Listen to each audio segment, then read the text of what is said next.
Hello lovelies, आज हम decomposition reactions करने जा रहे हैं। उससे पहले मैं हूँ उपासना और आप सब देख रहे हैं नीट फाउंडेशन का चैनल। अगर आपको अच्छा स्कोर करना है, केमिकल रिएक्शंस और इक्वेशंस बहुत अच्छे से क्लैरिफाई करनी है, तो प्लीज़ क्लैरिफाई नहीं क्लियर करनी है, तो प्लीज़ इस वीडियो को एंड तक ज़रूर देखें, लाइक ज़रूर करें और हमारे चैनल को सब्सक्राइब ज़रूर करें, क्योंकि उसकी आपको कोई भी कॉस्ट नहीं भरनी पड़ रही है।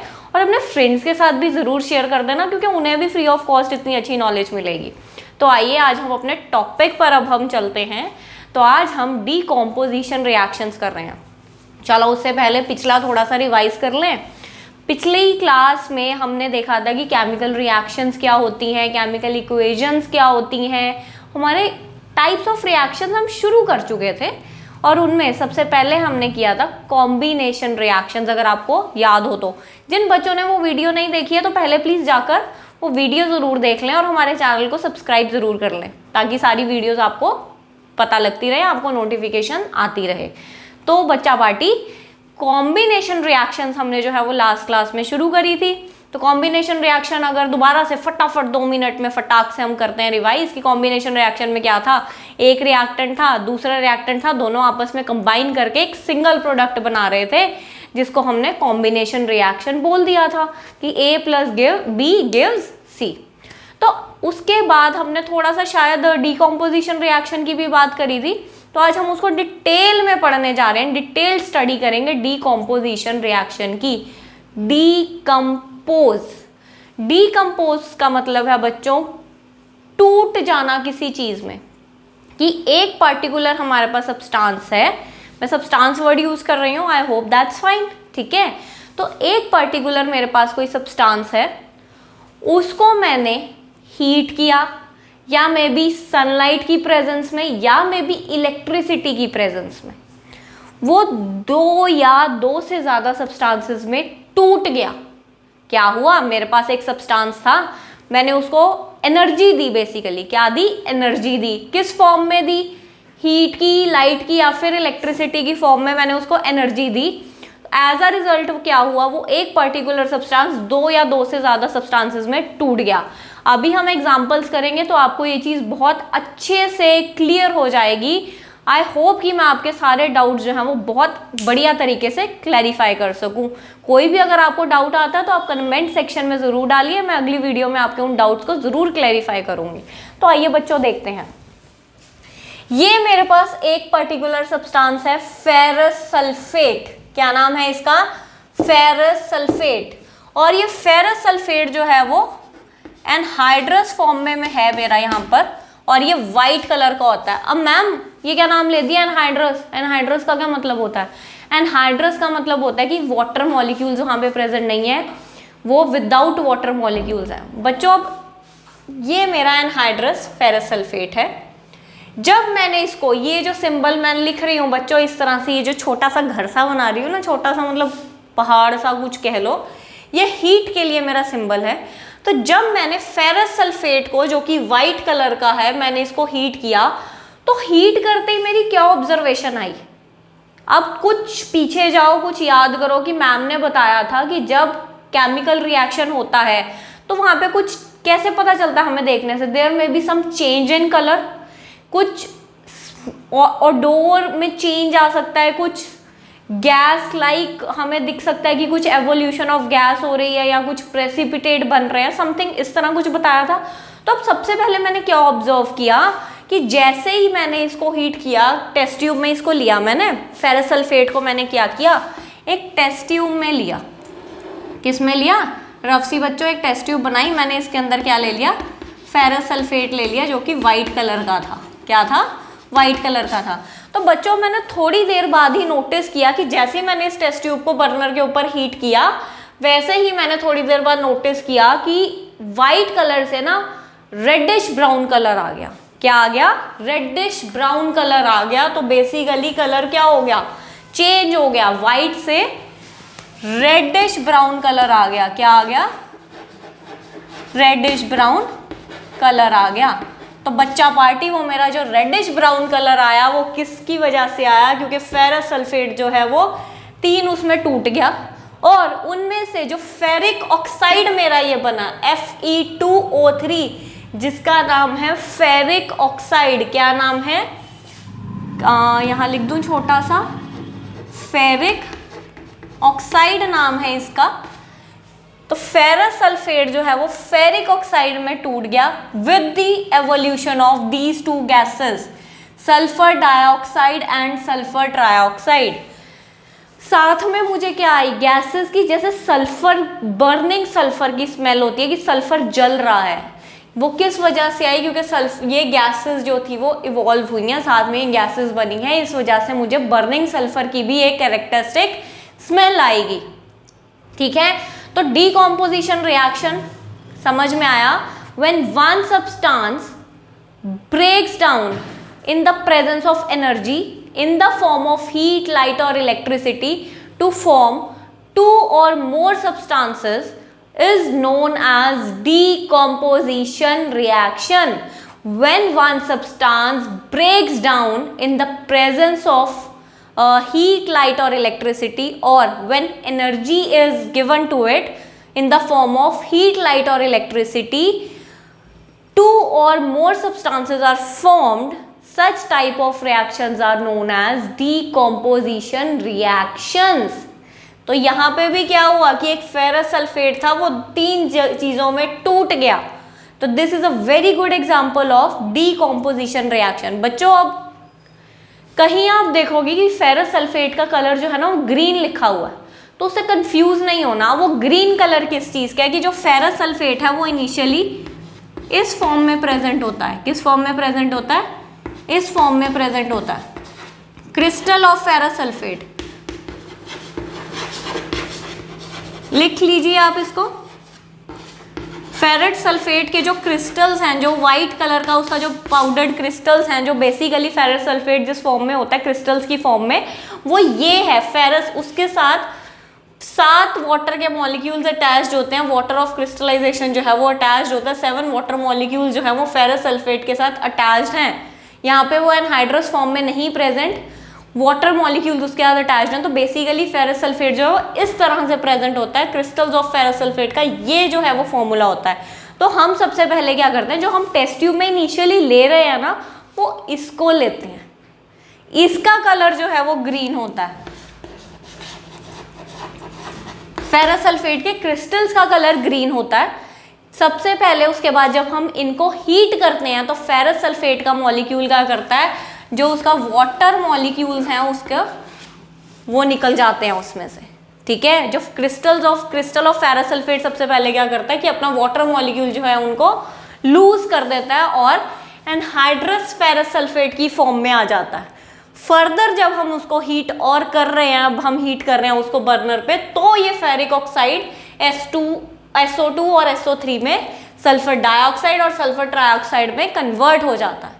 आई होप अब आपको ये रिएक्शन बहुत अच्छे से समझ आ गई होगी कि मैम ये हो क्या रहा है आखिरकार।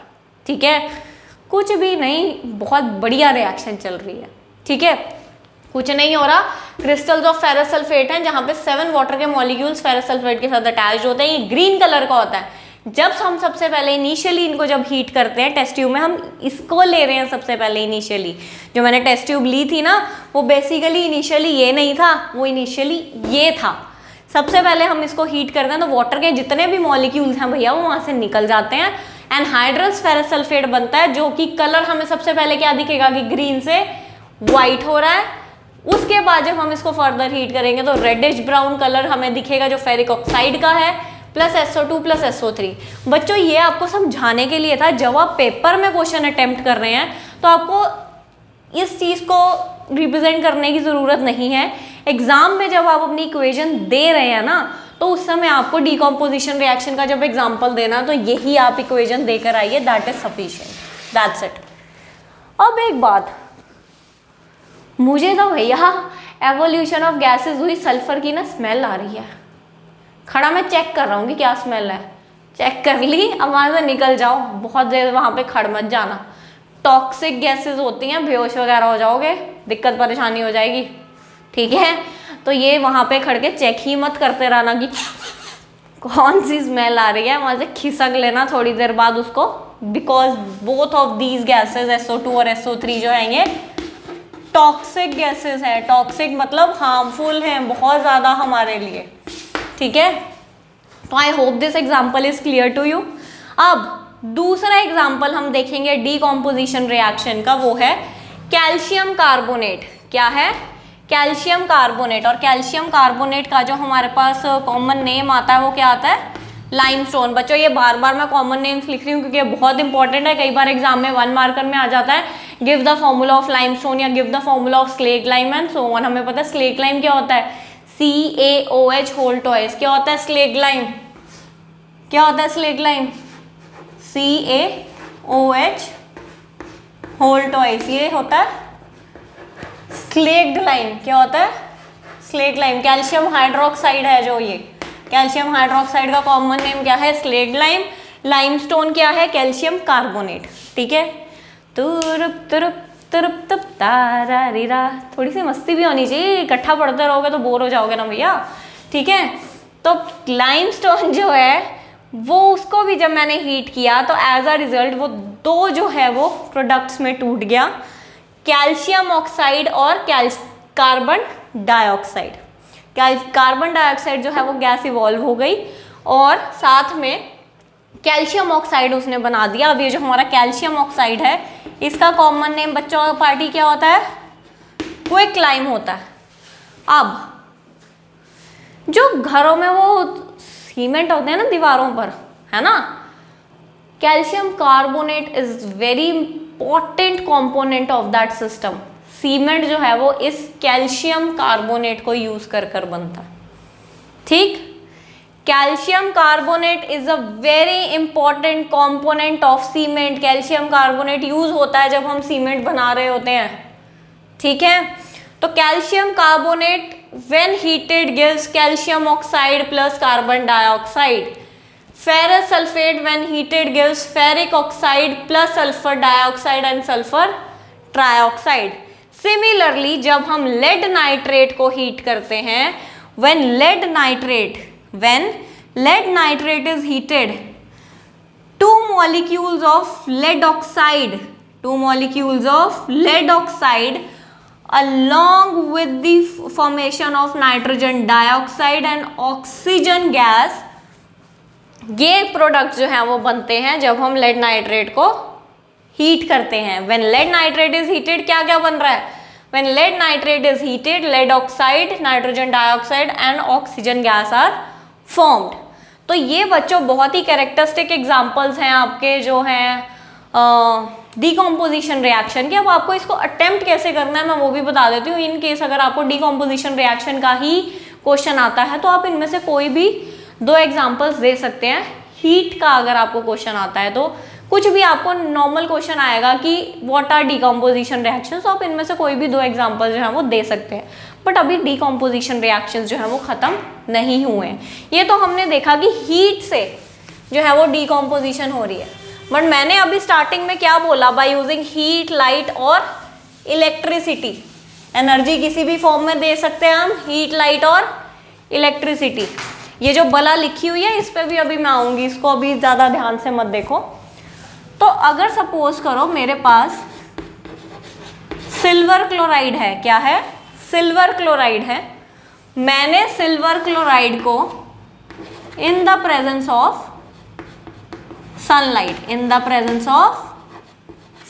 मैंने एक छोटी सी कुछ चाइना डिश ली, उसमें सिल्वर क्लोराइड के जो है वो मॉलिक्यूल्स, सिल्वर क्लोराइड जो है वो उसको डाल दिया, ठीक है, और उसको सनलाइट में रख दिया।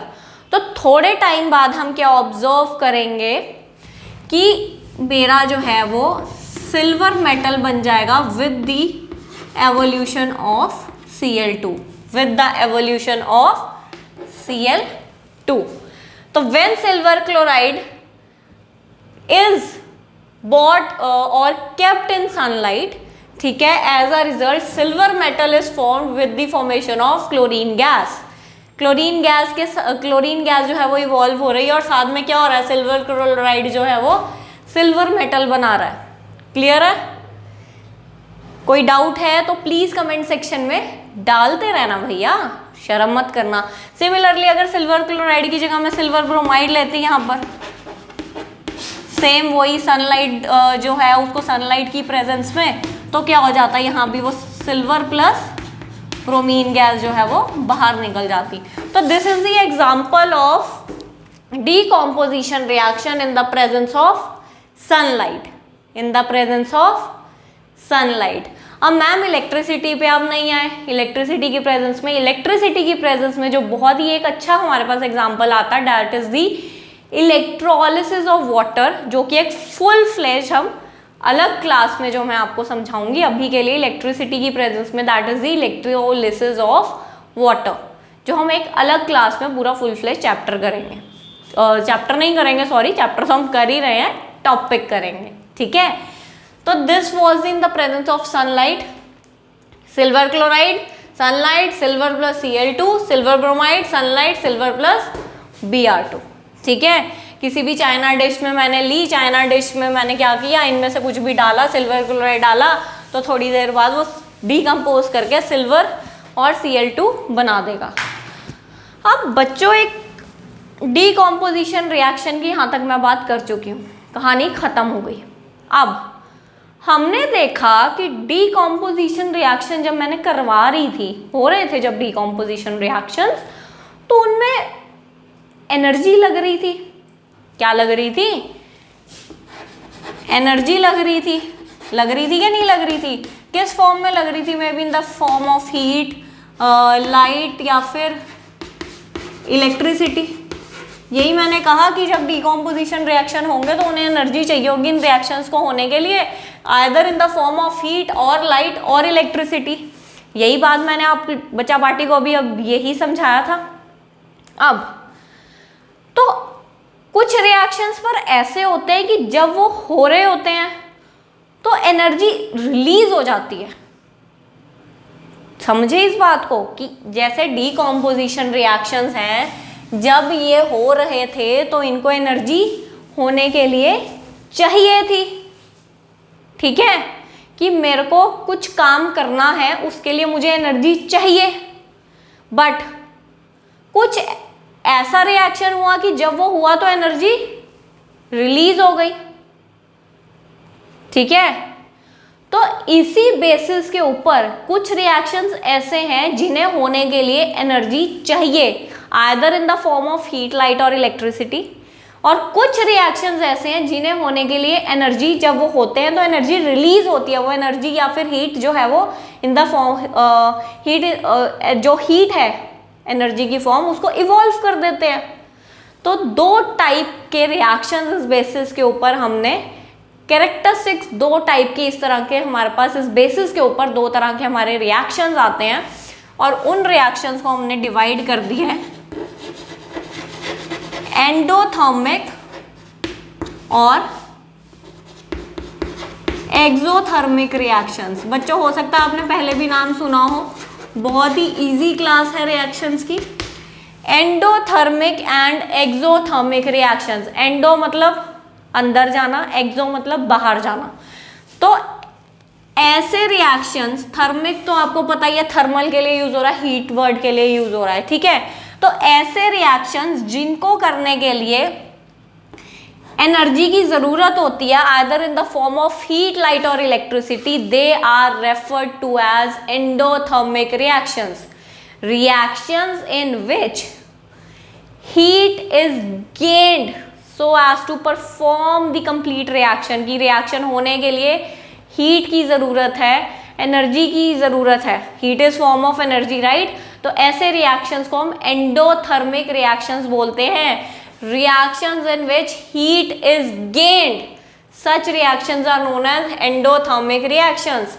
Reactions in which heat is evolved, the reactions which when take place as a result of which heat is evolved, कि जब ऐसे reactions जो जब हो रहे हैं तो हीट इवॉल्व हो रही है उनके होने से, इवॉल्व मतलब निकल रही है उनके होने से, तो ऐसे रिएक्शंस को हम एक्सोथर्मिक रिएक्शंस बोलते हैं। तो बच्चा पार्टी अभी हमने क्या करा? डीकॉम्पोजिशन रिएक्शंस, यही पढ़े थे, हाँ बिल्कुल यही पढ़े थे। तो तो मैम डीकॉम्पोजिशन रिएक्शंस में तो हीट, लाइट और इलेक्ट्रिसिटी हमें चाहिए थी, एनर्जी चाहिए थी रिएक्शंस को होने के लिए। तो decomposition reactions are very good example of endothermic reactions. क्यों?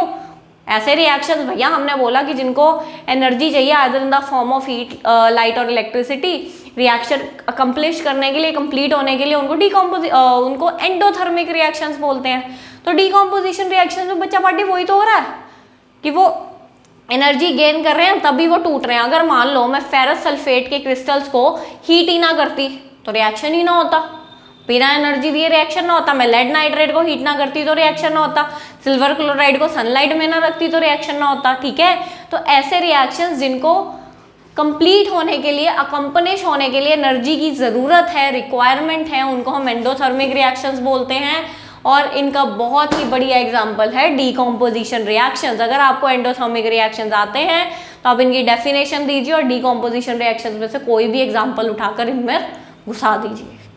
क्लियर है? कोई भी हीट का एग्जांपल उठाइए और यहाँ पर आप लिख सकते हैं एंडोथर्मिक रिएक्शंस में जिनमें हीट चाहिए, बेसिकली हीट चाहिए, थर्मल इज फॉर हीट। ऐसे रिएक्शंस जिनमें हीट गेन हो रही है, ठीक है, जिनको हीट चाहिए रिएक्शन करने के लिए। समझ गए मेरी बात को? तो डीकॉम्पोजिशन रिएक्शंस जिनमें एनर्जी चाहिए, हीट चाहिए, में भी energy in the form of heat, light और electricity, they are known as the endothermic reactions. अब बात आती है एक्सोथर्मिक रिएक्शंस की जिनमें हीट इवॉल्व हो रही है। तो सबसे बढ़िया एग्जांपल एक्सोथर्मिक रिएक्शंस का हम अपने पे ले आते हैं। क्या? रेस्पिरेशन। आपको पता है, shocked, respiration is a very very excellent example of exothermic reaction. ये तो हम सबको ही पता। देखो मैम ये क्या कही जा रहे हो, ये रेस्पिरेशन कैसे? हम खाना खाते हैं, उससे एनर्जी रिलीज होती है ये तो कुछ एहसास हुआ होगा कि एनर्जी रिलीज हो रही है। कुछ याद आया? बिल्कुल याद आया होगा। आइए दोबारा इस चीज़ को हम जो है वो डिटेल में देखते हैं थोड़ा सा। मैंने खाना खाया, हमें पता है कि वो छोटे छोटे पार्टिकल्स में टूटा और एज अ रिजल्ट उसने एनर्जी दे दी।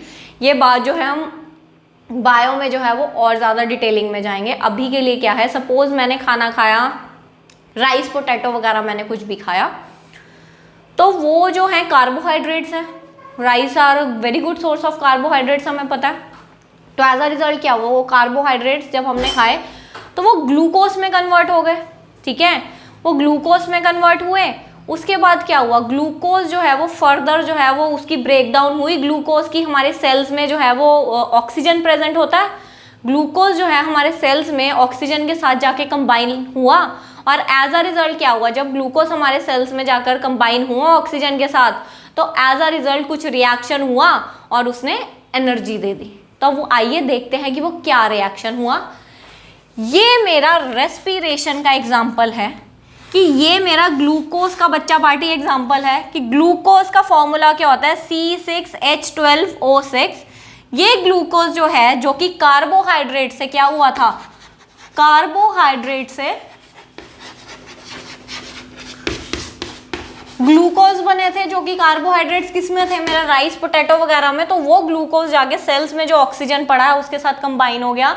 वाटर मॉलिक्यूल भी हमारी बॉडी में, हमें पता है वाटर तो प्रेजेंट ही होता है। तो ग्लूकोज ऑक्सीजन के साथ कंबाइन हुआ plus 6 water molecule. So as a result क्या हुआ, हमें पता है ऑक्सीजन इनटेक करके कार्बन डाइऑक्साइड रिलीज हो गई और एनर्जी रिलीज हो गई। तो इसीलिए मैंने कहा कि respiration is a very good example of exothermic reaction. Respiration के रिएक्शन में एनर्जी जो है वो रिलीज होती है, तभी हमारी बॉडी जो है वो एनर्जी जो है वो गेन करती है रेस्पिरेशन के थ्रू ही। तो पता चल गया। अब तो नहीं कहोगे कि मैम कैसे रेस्पिरेशन से एनर्जी मिल रही है, भैया इस तरह से मिल रही है। सिमिलरली दूसरा एक बहुत ही बढ़िया एग्जांपल आता है, मीथेन क्या है। मीथेन क्या है, मेरी नेचुरल गैस है, पता है, methane is a natural gas. तो ये मैंने रिएक्शन में क्या कराया है, बर्निंग कराई है नेचुरल गैस की, बर्निंग ऑफ मीथेन। ऑक्सीजन की प्रेजेंस में ही बर्निंग होती है किसी भी चीज की। तो when methane reacts with oxygen it forms carbon dioxide plus water and this is the burning of methane, burning of natural gas। और जब ये रिएक्शन होता है तो इस रिएक्शन में भी बहुत सारी जो है वो एनर्जी रिलीज होती है। तो बच्चों ये दो एग्जांपल्स हैं आपकी जो है एक्सोथर्मिक रिएक्शन के, that is the respiration and the burning of natural gas, that is methane CH4। तो आई होप आज के लेक्चर में आपको कोई भी डाउट नहीं होगा। अगर आपको कोई भी डाउट कहीं भी है आप कमेंट सेक्शन में प्लीज़ लिखिए, मैं अगले लेक्चर में आपके वो डाउट ज़रूर क्लियर करूंगी। वीडियो पसंद आई हो तो लाइक ज़रूर करिए और हमारे चैनल को सब्सक्राइब ज़रूर करिए। अपने फ्रेंड्स के साथ शेयर करना बिल्कुल भी मत भूलना।